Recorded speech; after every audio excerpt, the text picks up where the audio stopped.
Okay, good afternoon, everyone. My name is Marcus Dekenaar. I am the chair of the Load Research Chapter. Today we have a very good and interesting speaker who was provided to us through the connection machine, which is Maputi Nkwana. Maputi is based in Ireland, currently working on her M, and she developed this speaker and the connection for us, and we much appreciate it. Dr. Shiva Pukhrem is with us.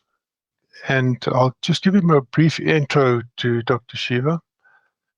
Dr. Shiva's previous experience at Future Networks Development involves working towards the future development of the electricity distribution network at ESB Networks, that's Ireland's DSO.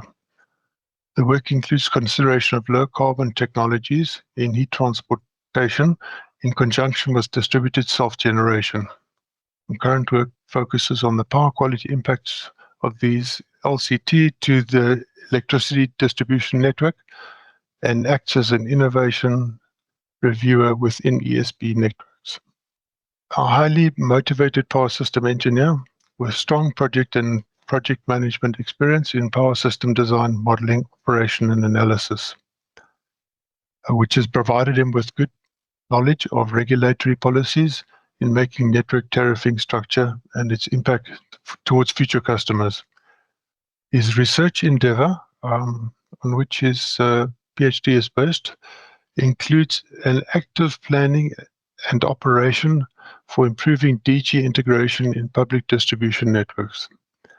He has published articles in peer-reviewed high-visibility IEEE journals and a poster presentation at Industry Orientation SIGRE Symposium. Thanks, Maputi and Marcus, for arranging this. In fact, this research was based on the initial thought process back in 2014, 2015, so may not be that relevant with what we do at the minute in Ireland, but I do hope that the thought process is still an interesting avenue for the listener here. So it is quite interesting research motivation. On one hand, DSO is not, when I say DSO, it's a distribution system operator. They're not a charity body. They need investment. They need to generate revenue. At the same time, there is uncertainty from the regulators, from the governments, in order to accommodate and welcome renewable-based energy resources to be integrated to the network. If you all can relate with me, normally any system operators, they recoup their revenue from the network use of the assets, which is flowing the power from the generations to the demand. But in this case, we are seeing power flowing in the opposite directions. What we call is bidirectional power flow. So the objective is, how do we try to meet decarbonization as well as how to sustain the operator business? So that is still an open-ended question at the minute. So I think that part is still relevant, but the research methodology can be changed. It's depending on your constraints. It's depending on which regulatory environment you're working at the minute. It depends on the network topology. It depends on the GDP of the country. It depends on various factors, but the research motivations is still an open-ended question to most of the countries across the world. So that was my initial thought process when I began my PhD research. The first one was active planning. What I mean by that is I want to understand statistically what are the technical as well as the economical impact that is going to be seen at the public low voltage distribution network when there is a mandate from the government to welcome and accommodate micro generations, as we say here, which I mean by the rooftop solar primarily.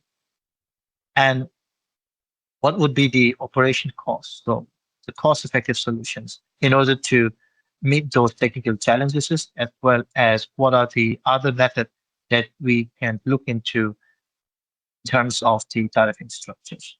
So I have three research objectives just to address my research motivation.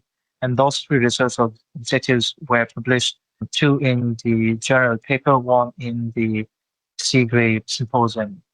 So you could see it's back in 2017. It's more than, I don't know, 8 years old. But I was already working back in 2014 and 2015 just to get this compilations of the journal paper. The first one was to investigate statistically the impacts due to the increased integrations of photovoltaic distributed generation in the existing distribution networks. So what I mean by that is I would like to know basically, what is impacting when we start integrating photovoltaic in the existing distribution network. So we'll be focusing morely on the power quality variations, i.e. overvoltage and unbalance, and the likelihood of the voltage dip. So those are the three aspects. Sorry, those are the two aspects from the power quality variations, and from the power quality events, there will be the voltage dip. And the second one is to understand the net metering in conjunction with the volumetric tariffing structures. Most of you might not be aware, if you look into your electricity bill, it is billed at the volume of kilowatt that you use, which we say kilowatt hour at the end. So kilowatt hour is the volume, which is an energy, and that is the unit of an energy use per hour, and that you would have a specific cost associated to that. That's how most of the system operators recoup their revenue. That's part of that, and part of is the actual cost of the energy, which could be from the hydropower plant, it could be from the wind, it could be from the gas turbine, it could be from the offshore wind. But certain percentage of your electricity bill focuses on the network usage charge. That's how the become operated. So I'm trying to understand what happens if we have a network. And the last one is to assess in what way we can tweak our grid type single phase PV inverters in order to alleviate some of the issues that I have discovered in the first objective. Okay, I hope most of the listeners have some appetite to look into this slide. I think this slide is very, very important if one has to consider talking about a power system, because you could spend your entire career in power system, but you won't know the entirety of that. And that's the fact, because you might want to study the transient event, the transformer inverse current, the lighting systems, how does the switching of the circuit breaker work. That's all at the transient side. And that starts from the millisecond. And probably, when we talk about 50 hertz, it's about 20 milliseconds. One cycle is 20 milliseconds, but we are looking beyond than 20 milliseconds, which means you can go at the minuscule time window. So that is transient, and dynamic could start from a second to a day. Dynamic could be electromechanical type. You want to know how does your active automatic voltage regulator behave in the field current when you want to adjust the voltage. I'm talking about the synchronous machine specifically here. So transient will be mostly is the differential equations, and you need Euler solvers. And if you are familiar with MATLAB, there's so many solvers out there. Euler is one of the solvers for the differential equations. And when you come to the dynamic stability, it will be not much into the differential equation. It will reside into the first order differential equations, first order, which means that you're averaging a lot of the higher order event just to the first order, just to understand what does it mean at the grand scheme, not just in equipment, but what does it mean at the system level. And that could range from 1 second to an hour. When it comes to load flow, which I think most of us are aware, it could range from a minute to an year. Load flow can be studied in order to determine whether or not your connected generator or a load is in compliance with the grid operator requirements, whether or not your generator can meet the demand, whether or not any connected load does not exceed the ampacity of the conductor, whether or not your short circuit study is what you expect, because you want to know the three-phase to ground for which is the highest short circuit power that you see, or the short circuit current, in order to design the, the rating of your equipment. So that can be done at the steady state. So this distinction has to be well taught at the beginning of any electrical engineering endeavor, I think. So for this research, well, what I've done was acknowledging there are fundamentally three aspects. What I chose to do was to reside myself at the steady state, which is so mostly between from 1 minute to an year. And steady state is what most of the grid planner would use. Multi-year planning for the grid expansion, nobody is going to look into the transient event. They are going to look what is going to be impacted in terms of the investment, in terms of the extending a new line to an area, in terms of understanding how many equipment you have to buy. For example, transformer, how many units you have to buy. So making a big decisions from the strategy point of view, load flow is quite important. So as you can see, my research is mainly on the strategy rather than the municipal operations of the behavior of the equipment. And I use an open source tool called OpenDSS, and this is quite a very powerful tool from EPRI, and you can link with MATLAB or Python or any other software. You can use Julia, you can use Java, whichever software you're comfortable. But again, it is object-oriented programming.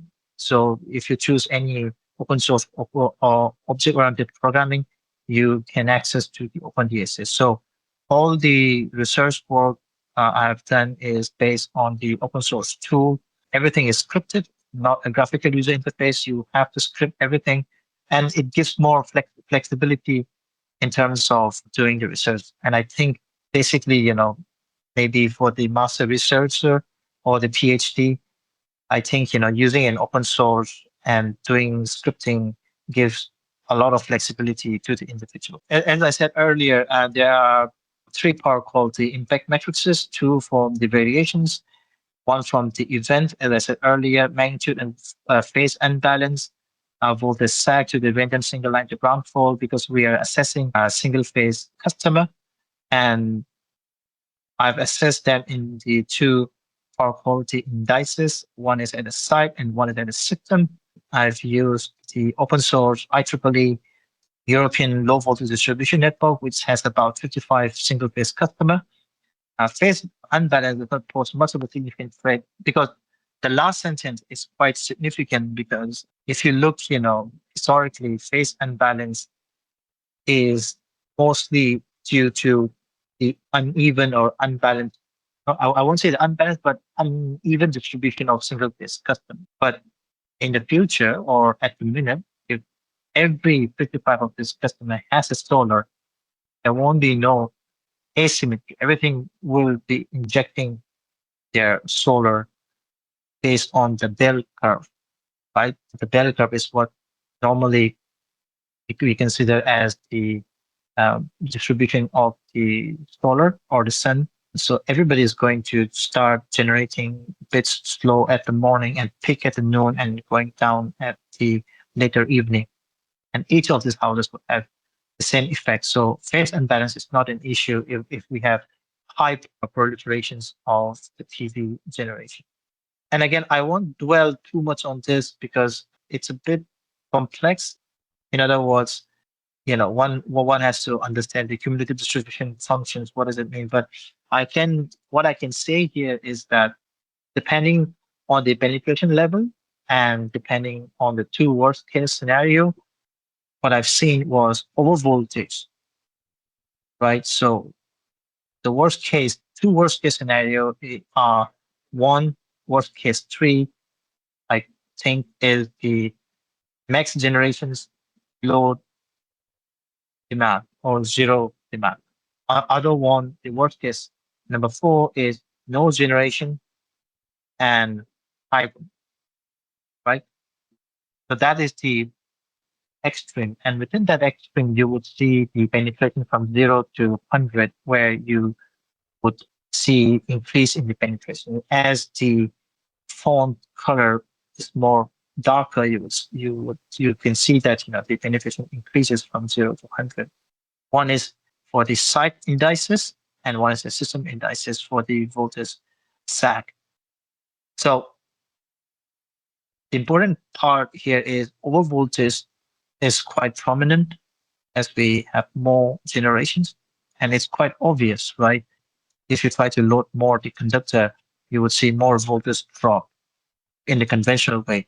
Similar to that, if you try to inject more power to a line, you would see more voltage rise. Okay. And again, the most important part is that increased integrations of this distributed PV will likely, would increase the fault current, which means your fault current will increase in a public distribution network because you have more distributed PV at the pockets of your LV network, which has a different fault level as a conventional any conventional houses. If you take any houses in your neighborhood which does not have a PV, their single line to ground fault will not be as severe as opposed to a customer which has a rooftop solar. And that's what you will see a deep sag. Deep sag means that your residual voltage would be quite low. And most important part is that, and I think there is an opportunity for a listener who wants to look beyond than this, the reactive power planning for DSO and TSO. So basically, I can share some of my thought process here. Reactive power is essential for transmitting power from the generations to the sub-transmissions. And then once you come from the sub-transmission to the distributions, the network is mostly reactive, which means that you want to transmit more active power. But again, most of our loads, if you take any load in your house, your washing machine, your refrigerators, all of them has certain reactive components in it. How do I know? Is that because if you have an inductor coil and any of those components, take for example motor, they need reactive power. And once we try to overload the systems with injection current from these photovoltaic, we have to consider how much reactive power we are taking from the transmission level, because one is active power injecting, and what it does to the overall reactive power planning, and that's a very good open-ended question at the minute. I didn't explore to that, but that could be something that we. So I think I've explained this earlier. I'll go quite quickly here. Yeah, net metering systems. Net metering means how much you import from the grid and how much you self-consume from your solar and how much you export to the grid. That would be the net export, which will be recorded by your net metering system. So net metering system with the volumetric, how does it impact? How does it impact? Considerations of capacity-based tariff rather than the volumetric might help the system operator. That's something that I've discovered. Finland use it as a pilot project. There are some assumptions, but I won't go through that assumptions here. There are some assumptions X, Y, and Z. X is the medium penetration, Y is the high penetration, Z is no PV. So we want to see at each of these case studies, how does it impact in terms of the getting the revenue of the system operator. So just remember, X is for the medium penetration, Y is for the high penetration, Z is there's no penetration. And the peak load demand varies from 5 to 8 kilowatt. Generally, I must say that if I have to look back and if I have to change anything in my research work, I would use, rather than this method, I would use, being in the industry, I know how the industry will plan the LV. I would use after diversified maximum demand rather than just giving this 5 to 8 kilowatt window. You can ask me why did I choose 8 kilowatt to 5 kilowatt. That was more or less acceptable figure for any residential customer, considering 8 kilowatt was the peak maximum import capacity required in most of the houses in Ireland. So I thought, just take it to maximum. But if you give me a chance and if I have to go back and choose anything on my research work, I would use after there was a maximum demand for the demand. And then for the PV, I would use from the statistical analysis after diversified maximum generations. So if any one of the listeners who wants to do research, one would be the reactive power planning and using the ADMD and ADMC for this type of analysis. So net metering introduces with the volumetric tariff. So remember, this is data from 2015, almost 10 years old, but the analysis is quite simple here.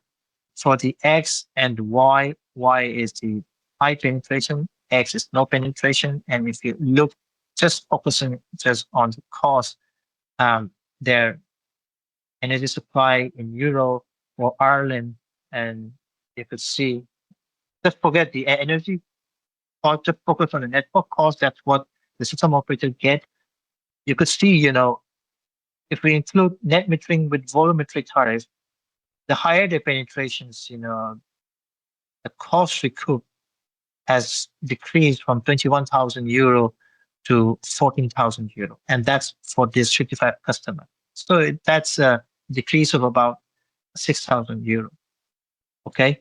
And basically, the electrical grid operation is primarily defined by a fixed cost and low variable charges. So the volumetric tariffing structure works well by its design because the system operator are well confident and well informed that what they plan is what it meant to do and how much money they've spent on the infrastructure is going to recoup the volumetric tariff structure. But now we have a net metering, right? So the net metering is taking away that part of this overall grand scheme of the investment. So that means now we have, even though we have a fixed cost, now we have a high variable cost because of the TV. So that's all I want to present here. Yeah. So with the capacity-based tariffing structure, you could see that even though just focus on the revised network cost. Okay, so there are two types of costs that I've looked into. Just look into the revised cost. You could see that at the medium and high penetration, there's not much of a big difference there in terms of the cost. It's maybe 1,300 euro difference. That's okay, right? 1,300 euro. That's not a big difference in terms of how much you can penetrate. And the revised cost showed almost 16 to 21%. That's a very good improvement. And if you could look into that, if you start to include capacity-based tariffing structure for all these houses which has a photovoltaic, the network operator will eventually recoup. But again, it's a debate whether the consumer would like it or whether the regulator will accept it. That's a debate. But someone has to pay the cost for the network. And this is one approach. Again, on the last line, whether the method of computing capacity-based tariff on a 12-month hourly peak demand is cost-reflective way of recovering DSO sunk cost. What I mean by sunk is you already put the money there, maybe of a significant portion. So it's an open-ended question. Okay, this is quite interesting. So now we are in the realm of power electronics and power systems. I said earlier that the overvoltage is a significant issue for the network operator, including the volumetric tariff. Now, I'm just showing, just purely from the electrical engineering point of view, how one could design in order to alleviate this voltage fluctuation. There are three algorithms from the reactive power method and one with the active power curtailment method. And we will see, their performance in the next slide. Yeah, this is something, if one has to look here, might look very complex, but it's very, very simple. I just use, the traditional Druck equations, but added more data point here. I won't go into the details here, but I'm just showing, you can play around with these group equations to get to the specificity of how much you want to penetrate without violating the grid compliance of the overvoltage requirement, which is plus 10% here. And I suppose it's the same across all the world. PFU and PFP is the power factor referencing to the voltage. One is the power factor referencing to the active power. And on the second one is the reactive power referencing to the voltage, active power referencing to the voltage. So if you have a chance, you can go through these. It's very simple equations. But again, you have to define, there are some parameters that you have to define. You want your unity power factor. You want the lagging power factor to be 0.9. But in general, if you go higher, capacity factor for generators connected at the 38 or 110, they can go from 0.9 exporting power factor to 0.9 importing power factor. Why is that?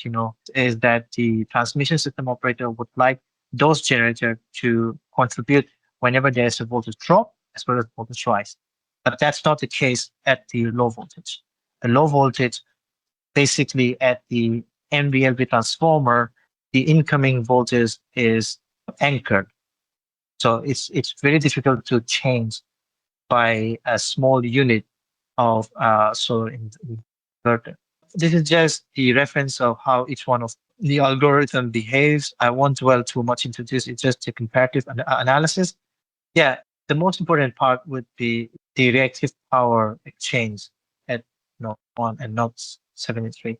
Because we are using reactive power to tweak this algorithm. So if you can look, from the partisan study, how do you control the voltage? You control the voltage at your sending end by bringing either by consuming the active power, but you're not consuming the active power at this point. You are injecting or you're exporting the active power.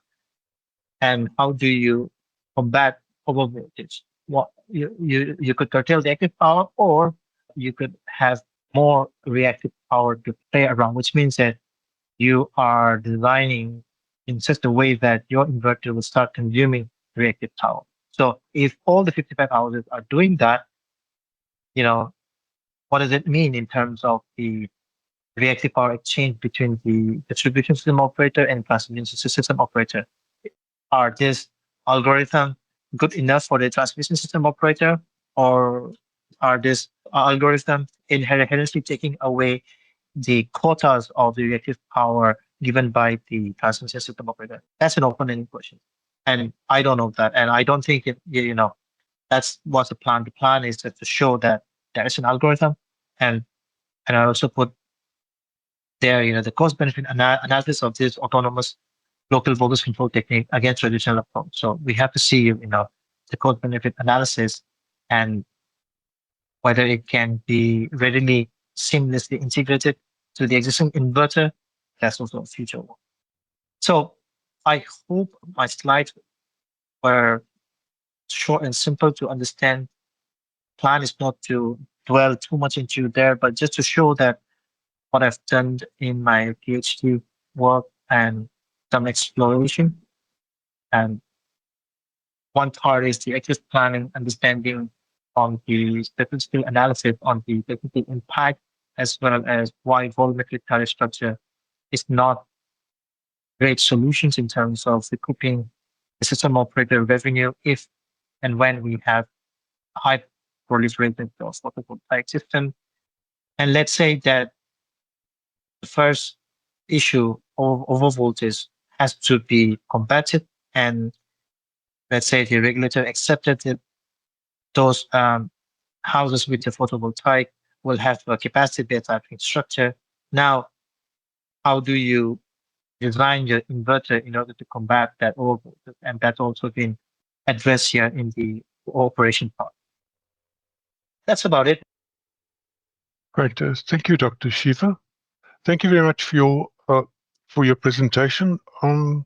If I understand correctly, your studies took you through probabilistic simulation through to techniques or efforts to mitigate the impact of the PV systems, and then also through to revenue. That's quite a long journey. It's almost like you're going across three different sciences in a way with that crossing. You could leave us a little bit stunned, but let me open the floor to the audience for questions. Folks, you've heard what Dr. Shiva has to say. Please feel free to pop up your hand and stand for questions. Thank you. Okay, I have a question. When you were doing the probabilistic load flow, what sort of criteria did you use for selecting the loads, and where did you get those definitions from? Thank you. Thanks, Marcus. Yeah, when we talk about probabilistic or stochasticity, there is hundreds of definitions. How do you do that? What criteria you can consider? Most important is asking a question why one has to do a probabilistic analysis. So you could have unknown environment and known parameter, or you could have a known environment and unknown parameter, or you could have both unknown. For example, terrorist attack, well, you don't know when it's going to happen. You don't know whom they're going to attack, right? Earthquake, which happened in Japan. It's a known factor from the environment point of view, but you don't know what's the location. So I'm just giving a broad example of, why one start to consider looking at that. So if you understand the broad way of what I just said a few seconds ago, and if you try to consolidate that and reflect back to the photovoltaic, we more or less we know what is the nature of the solar. It's a bell curve. That's understood, but it based on season, right? But that's also okay. The next thing is which of these customers is going to install. So from the environment point of view, it more or less is known, but from the customer point of view, it's not known. So more or less, it's kind of microeconomics. We really don't know the intention of the individual customer. That's why probability was important. So what I did there was, random selections, randomly popping out customers with the PV. As you start to penetrate from 0 up to 100 at a range of 20%, I didn't assign photovoltaic to the same set of a customer. Every round of a load flow is a random assignment of those customers. So let's say from 0 to 20% of penetration. From the 0%, there's no penetration. At 20%, there is some penetrations. And at 40%, there is another set of a customer. So I'm just changing over time. And how I do that is using a Monte Carlo simulations. I've done the confidence level of that. I compare. So all these studies were done for the 100 simulations, but I compare with the 1,000 simulations because for any probabilistic analysis, one has to be very aware of the confidence level. If your confidence level says that, again, from the probabilistic way of thinking, there is no number of how many simulations you can run. Still, it's not going to give you the right answer because no one can predict what is unknown, right? But you have to build your case in a way that I am confident about 95% of the time, I'm confident that this is going to happen. So in order to make that argument, what I did there was I run 100 Monte Carlo simulations and 1,000 Monte Carlo simulations and compare with that. And the confidence level was 95%. And then I did for the 10,000, and there's not much of a big difference for the 10,000 and the 1,000 and the 100. For the 95% of the confidence level. If I want 99% of the confidence level, I have to run more, but that was not my plan. I hope that answered your question, Marcus. Thank you. Yes, that's fine. We have a hand up from Corin. Corin, do you want to go ahead? Yes, thank you, Dr. Shiva. I just have two questions more for clarity on your assumptions that you used. The one is on the grid-tied PV inverter.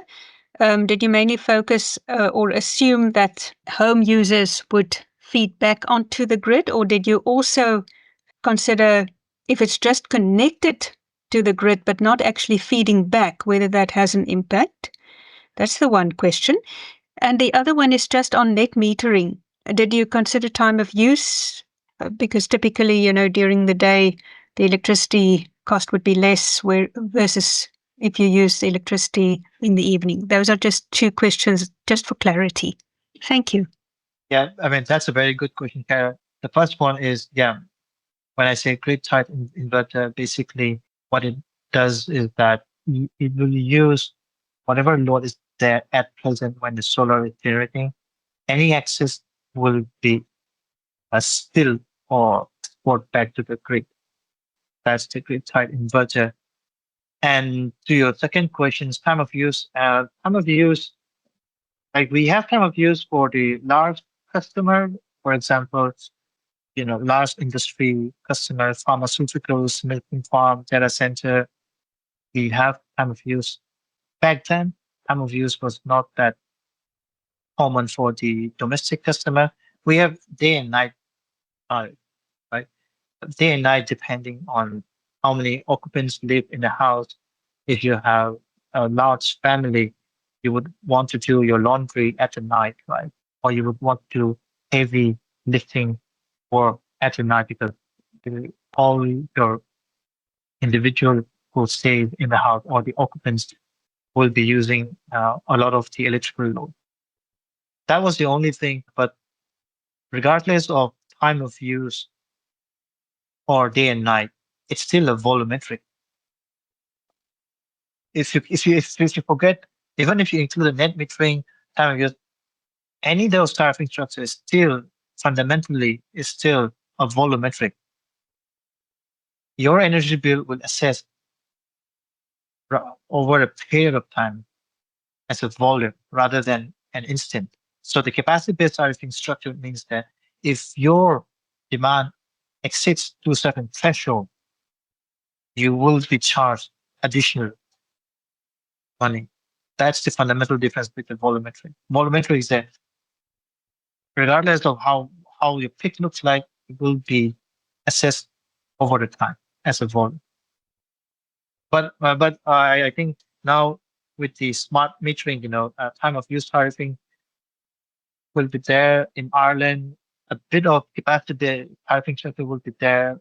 Otherwise, you know, usually, you can say that it takes 20 years to recoup the cost of the investment done by the system operator for a new housing estate.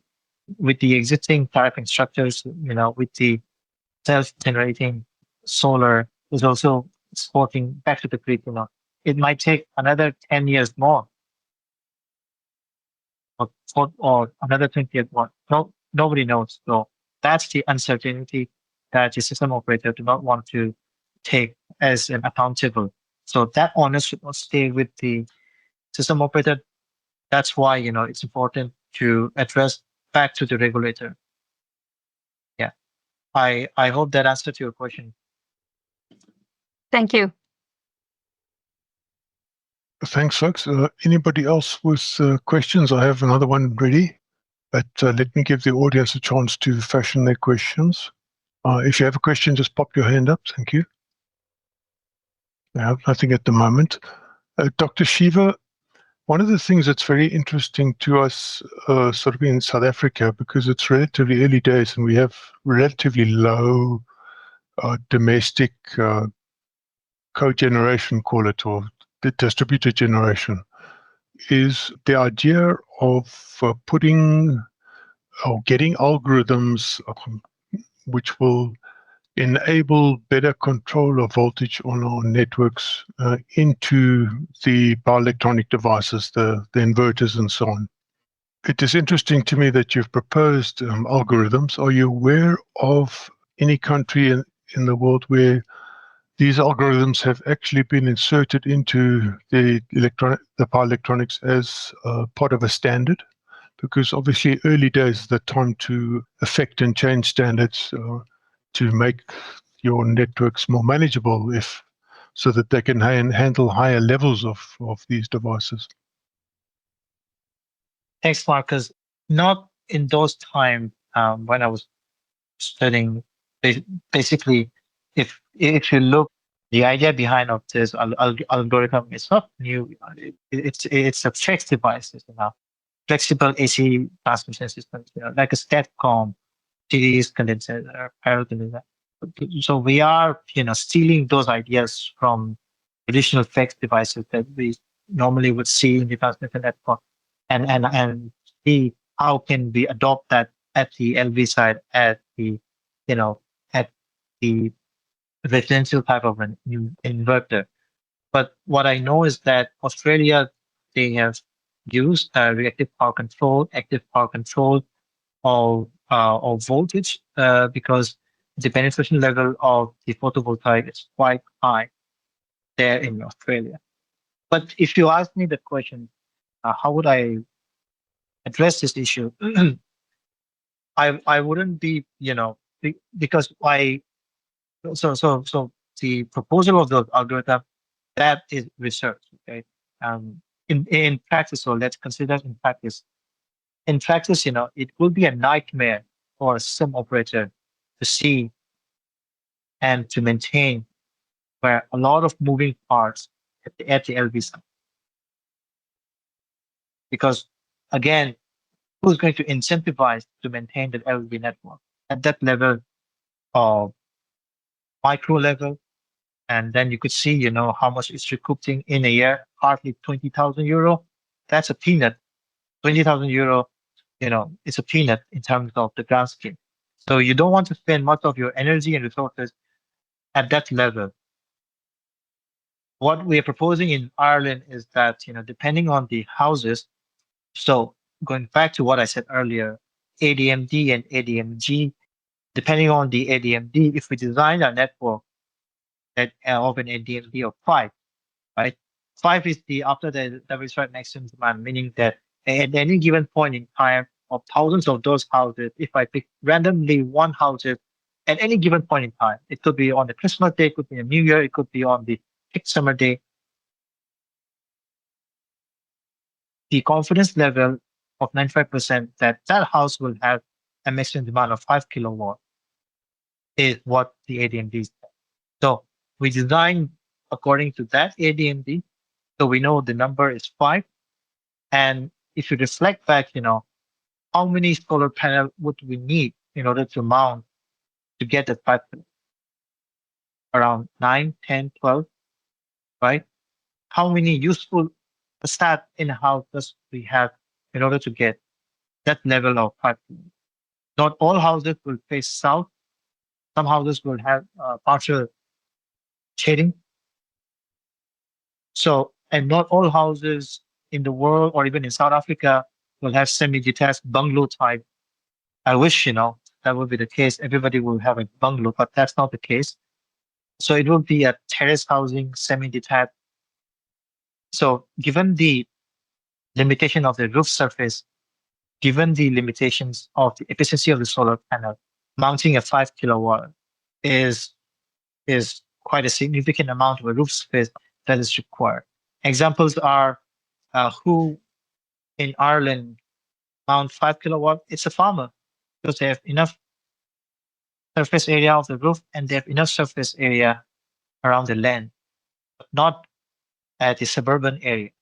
So if the network is designed at the ADMD of 5 kilowatt and we know the after diversified maximum generation is less than that, there is no issue on the network. We won't see any, apart from the bidirectional protection stuff from the old voltage, you would see the voltage drop percent as same as the voltage rise percent, same. So it won't be a big issue. So that's how I think, if I were a system operator, that's how I would design the network rather than try to focus too much to control, at one device.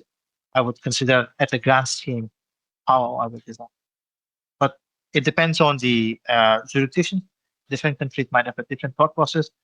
But answering to your question, Australia do have the reactive power and active power control. Thank you very much. Any other questions from the audience? I, of course, have more. Dr. Shiva, I wonder if you would be able to share your thesis with us, if it's online at all. I think Mamputi can Okay. arrange it. It's in the it's in our website. But Marcus, again, consider what I said earlier. Yeah, ADM, the after divested maximum demand and after divested maximum generation and capacity tariffing structure. Those are the new paradigm to look for South Africa in particular. If you want to protect the integrity of the network, also to sustain the revenue of the system operator. Yes, I understand. It's more for following the flow of what you did, and so that the attendees here can read for background information if they want to dig deeper. I know that there are power quality people in this meeting at the moment, so they will no doubt want a bit more info. Thank you very much. The other thing, are there any other questions further from the audience? I'm looking at the queue. Okay, thank you. I have nothing at the moment. If somebody has something, please just shout. I may have missed their hand up. Dr. Shiva, thank you very much from the Load Research Chapter side. We really do appreciate your work, and as I said, it is a prodigious body of work because you've carried it so far through even to the commercial side, with an idea of what the revenue might be looking like. So that whole modeling chain is a very good engineering example for others to make a difference in this area. I think the insight from your voltage control, effectively your voltage control algorithms, is also an interesting one. We're not yet in that position in South Africa. We currently have sort of 6 to 8% PV penetration in residential dwellings. So it is still relatively early days for South Africa, and if at all we need to make fine adjustments, we can. Wayne, go ahead, please. Yes, hi, Dr. Shiva. Thank you very much for the presentation. I was just thinking now, off the top of my head while Marcus was talking. At the moment in South Africa, on the LV level, from MV to LV transformation, it is generally at a fixed tap changing. Do you think, have you had, if you don't know, it's also fine, but do you know if there has been a change in philosophy about your fixed LV tap, if that had to change in areas with high PV penetration or not really? Thanks, Gwen. It depends on the scenario. I can give you an example. In US, they have a lot of capacitive banks. They have a very long. I'm not talking about shiny California. I'm just talking about suburban area, rural area in US. They have a very long overhead line. Their voltage quality is really bad. And what do? Is they have this mechanism called conservative voltage reduction. And one, they're designed to reduce the power consumption by reducing the voltage down. And also at the same time, those capacitors can also boost the voltage. So they can boost and buck the voltage from the capacitor bank. And that's not a transformer, right? And then again, that's one example. And then again, in what you mentioned there at the MBLB, there is a transformer tap changing depending on the voltage. You can change your tap. The same thing is happening in Ireland. But voltage tap changing, it has inherent, delay in time. It doesn't happen immediately. So you want to consider what is the time delay of that transformer tap changing and how it will react. The worst voltage fluctuation or the overvoltage will happen at the very end of the feeder. But your transformer is at the upstream, at the top of your network. So by the time you change your tap and you see the effect along that feeder, it will be too late for that house to maintain the statutory limit of plus minus 10%. So I'm not saying it's not possible. I'm just saying that, we have to understand what is the system is behaving in this entirety of this operation. There are good papers. I remember back in the time, coordinations with the tap changing transformer with these inverters. And then to do that coordinations, you need communication infrastructure, which means that your inverter will sense. So you need master and slave type of communications. You would have the master controller at your MVLV transformer, and your minion will be your inverter. But my algorithm, what I'm proposing here is no communication infrastructure, nothing. It just autonomously looks at the voltage and it changes the voltage profile in order to maintain within the statutory limit. But there are ways to do it when I'm not saying it's not possible, but it depends on the operation type of the network, depending on the infrastructure that you have, and depending on the complexity of integrating. I would say, the most easiest way is to design a network so that we don't have to do none of it, if you ask me.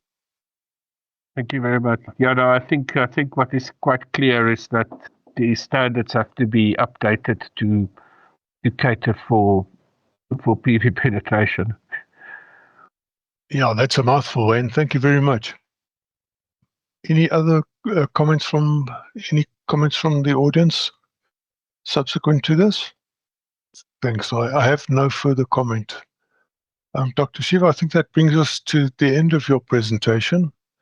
And from Load Research side and from the audience's side, I would like to thank you very much for taking the time and effort to present to us. I would certainly look forward to reading your thesis and perhaps having follow-on conversations with you at a later stage. But for the moment, thank you very much for presenting to Load Research Chapter, and we wish you well in your further endeavors. So thanks, Marcus, for giving me this opportunity. I think this is my second presentation of my thesis from my defense.